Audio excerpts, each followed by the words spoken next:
Oh, hello! I didn't see you there. Welcome once again to Masterpiece Theater.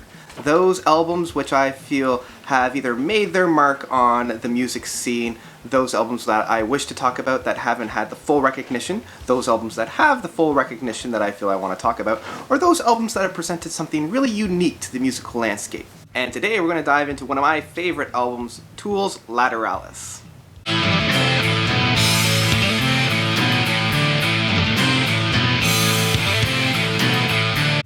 So, a lot has been said about this album, and rightly so. It is a beautiful piece of music. Going back, I was kind of a late arrival to the Tool fan base. Growing up and in my teenage years, I'd always heard about the band. It wasn't until an album from Tool was actually given to me by a very good friend of mine. And she would go on lengths about how great this band was, but I don't know, I never really connected with what she was playing for me. Now, it wasn't until I moved away from home when I finally discovered Lateralis, and it was almost by chance.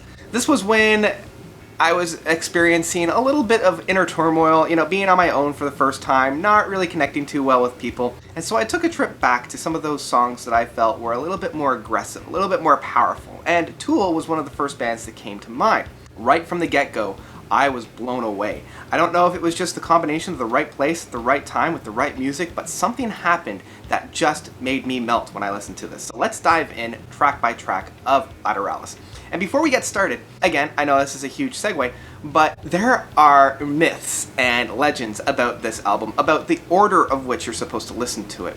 Should it be listened from track 1 all the way through to track 13 in numerical order, or perhaps there's another different way to take a look at this. My favorite is the holy gift theory of this spiral. If you put track number 1 in the middle and then spiral out from there, you have a very flowing album. Almost, some would argue, a much more congruent and flowy album than the numerical album. So, Tool Lateralis, let's jump right in, and right from the beginning track, we hear everything starting up. And it sounds to me as though an elevator is starting up, and you are either elevating yourself to a higher plane or going further into yourself to really root yourself into this music. To really kind of ground myself into what I was experiencing at the time, this was when I was first really getting into meditation and binaural beats and how the higher level of consciousness affected our perceptions of the world at large, one way or another. And the best part about this is the band never really lets you know which way you're going. That is completely up for interpretation, and I think that is a fantastic idea.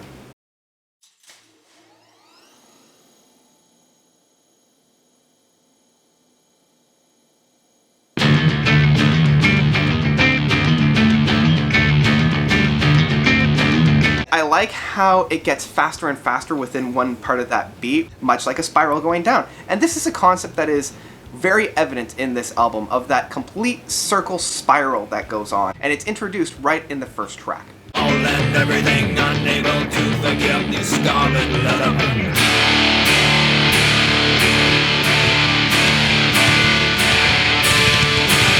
What I also like about this album is that it is split up very well, at least numerically. Each song, each heavy-hitting song, is paired very nicely with a cool-down track, where you have The Grudge, and then it goes into N Blue Apocalypse, which, again, is a very quick, almost an interlude of music. And it kind of gives you a chance just to think about what you have just been presented, before going right into the third track, which is The Patient. And The Patient starts off with this very great, just very quiet guitar, and it's just introducing you to the theme. And I love these build-ups. It just gets slowly quicker and quicker and quicker until you get right into the song, and then it's just a blast of sound.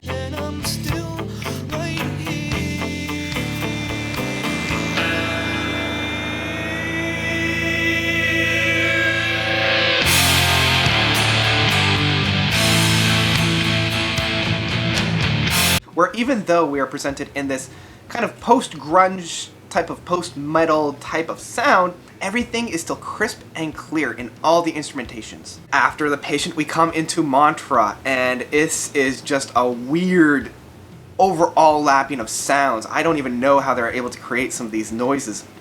And even though this track is just over a minute long, it really sets the stage for one of the most popular songs from Tool's Schism. again, it's like peeling down those layers of getting into who you are, like getting into your soul or getting into your essence, getting into who you really are. Like it's almost like this sound is that echo when you're calling out to it.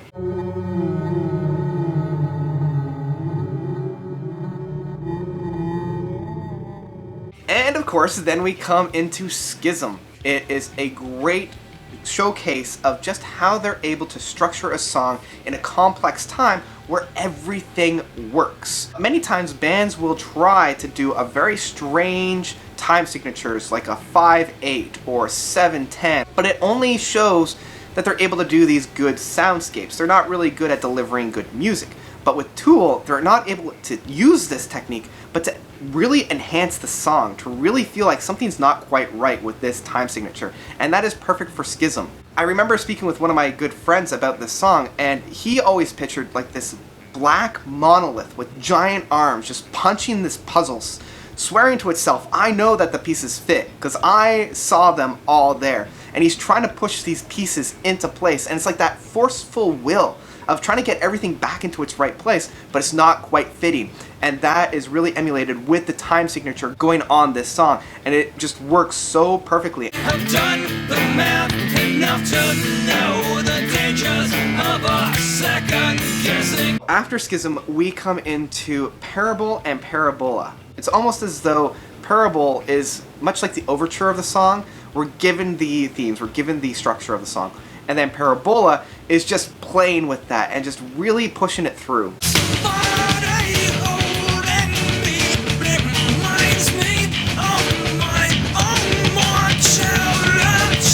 And I've talked at length about the music, but we really need to dive into some of the themes and concepts within the lyrics. Parable and Parabola really helped me out in some really hard times. Just the one lyric of "We are eternal, and all this pain is an illusion" was perfect, especially when I was studying perception and cognition and neuropsych, where pain itself is in fact an illusion within our brain. It is just receptors being stimulated and us reacting to it. So with that concept of pain being an illusion, because we're eternal beings, at least within the concept of this album, it really helped me through a lot of dark times, because I might have been hurting, I might have been, and this was more of like an emotional hurt, right? This isn't just a physical hurt, this is an emotional hurt. It really helped paint home that this is just temporary.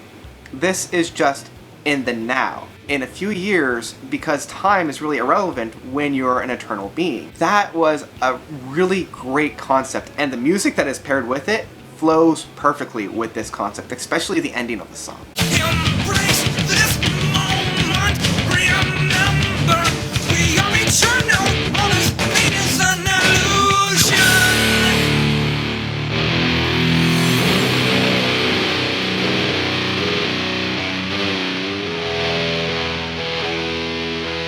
And then we come into, at least in my mind, one of the more stranger songs on this album of Ticks and Leeches. I felt like Ticks and Leeches was very much that overly aggressive, overly angsty song, and just you're taking everything from me, what's going on, blah. Like for me, this was one of the low points of the album, but the more I listened to it, the more I realized there isn't a low point on this album, and this song really works well. And again, we have that concept of a build-up that is really working well within the song. The song starts off really aggressive and really heavy, but then it slows down and takes its time to really build up again. And when it builds up, it's a really great track.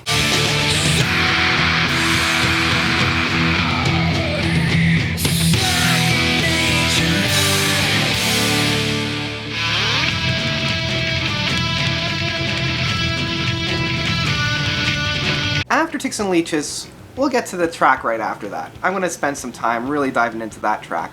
Let's talk about the final 3 tracks on this album of Disposition, Reflection, and Triad. The band has said that they always considered this as one piece. We have Disposition, this build-up of Watch the Weather Change, and it is a great track, and one that really shows that the drummer of Danny Carey isn't afraid to use the whole kit. Whenever I'm listening to a lot of metal, they just use that snare drum over and over and over again. I'm like, come on guys, there is much more to a drum kit than just the snare. And he really shows that he knows this, and he uses all of them, and very sparingly uses that snare. mention this to me. Mention something, mention anything. It's almost like you're sinking down, and if anybody has meditated, you know that the bulk of the meditative state is getting yourself down into that core. And I feel this is what's going on with this song. It's taking its time to get you down into the core. And this is the longest of all of those interlude tracks, and that's for a reason. That is so that it really takes its time to get you down there. And then once you're in that, you're in this reflection. And I love the fact that this is at the end of the album in numerical order. With this at the end, this reflection, you're thinking back of all the tracks that have come before. You're thinking about all the great things that have just been presented to you, and it gives you that chance to really start to think about everything. It really takes its time to build up. Like, this is the longest song on the album. Again, for a reason. It's the longest song because the most you do is reflect upon what has happened. Because it takes so much time building up, that payoff at the end is so great. It really feels like you've earned that ending.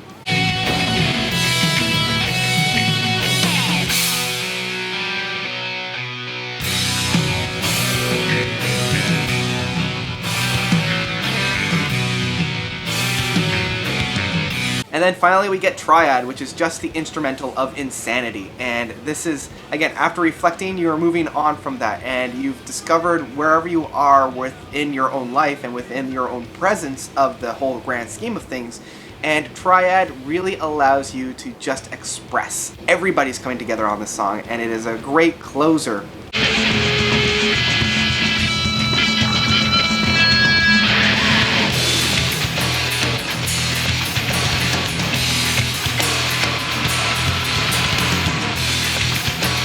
There's that ending track of Fap D Iode, which is an interesting track. I mean, you're listening to it and it sounds like a static electricity kind of thing going on with like this voice coming out of the void about like these trans-dimensional beings, not quite alien, but like trans-dimensional, and they're coming here to destroy us all, or at least most of us. It was an interesting way to end the album, and one that I think Tool should be applauded for really scaring the hell out of us. Okay, so finally, let's talk about, for me, the centerpiece of this album, and it's the reason why this album is a masterpiece, of Lateralis, the title track of this album. One of my favorite parts about this album is just how the beats and the syllables within the first coming verse is structured. It's got that, I can't remember what it's called, and people much smarter than I am will know. It starts off with a single syllable, and then it repeats a single syllable, and then it goes to 2. So you have 1 plus 1 is 2, and then 1 plus 2 is 3, and then 2 plus 3 is 5, 3 plus 5 is 8, 8 plus 5 is 13. And so because of this structure, that is how the syllables of the song are laid out. It took me the longest time to piece this together. At first I thought it was just an interesting way of, keeping time. But the more I thought about it, the more I realized, again, we have that spiral. But for me, it's after that. It's the overthinking, overanalyzing separates the body from the mind. And that was key in my emotional growth as a young adult. At the time, I always overthought and overanalyzed everything. And that really made me suffer pretty heavily with anxiety and depression. And so while getting into meditation and while listening to this album as a whole, this really helped ground me and connect the body with the mind again, where the two weren't bashing heads, right? Where the body was thinking one thing, the mind was thinking another, and it was just constantly going at it. I remember in one very interesting meditative state where I was actually listening to this album on a walk. And this was one of the ways that I would meditate. I would walk while meditating while listening to music. This song came on, and for some reason I had some very graphic imagery. And not graphic in like gratuitous or violent or anything like that. Graphic in that it was vivid. In that I could see things while walking. In my mind's eye. Again, going back to Enema with Prying Open Your Third Eye. But as I was walking, it got to the point where it was building up, and it was building up, and I really got that concept of separating the body from the mind with overanalyzing and overthinking. I knew that there was some really deep-seated troubles that were going on within me, and I needed a way to really deal with that. And so while I was listening to this song, we got to that part after the build-up where we get that guitar note, where it's just that right? Really quickly, and it's this part here.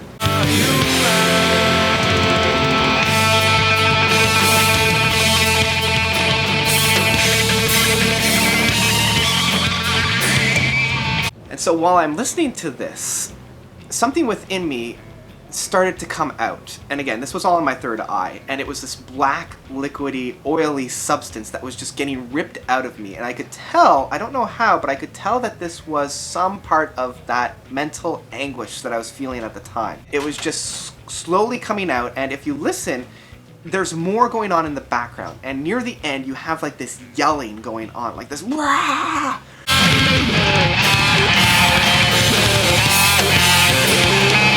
And it felt like, again, it was coming out from its own volition, but it was also like retaliating, like, no, you're ripping me from where I'm meant to be. And I was like, no, I need to get you out of me. And then it cuts off, and that guitar note cuts off very, very abruptly. And with that guitar note, in the vacuum, we have that chugging of the guitar from the earlier part of the song. And this is when I could take in the whole horror of what had just come out.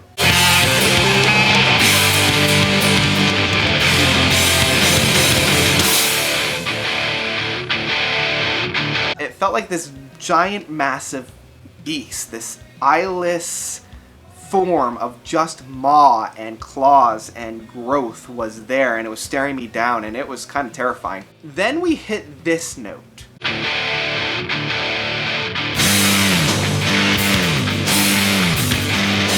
And with each beat, another color formed out, almost like this concentrated essence of color, much like the song of Black then White were all I see. And so we had that black and the white are all I see.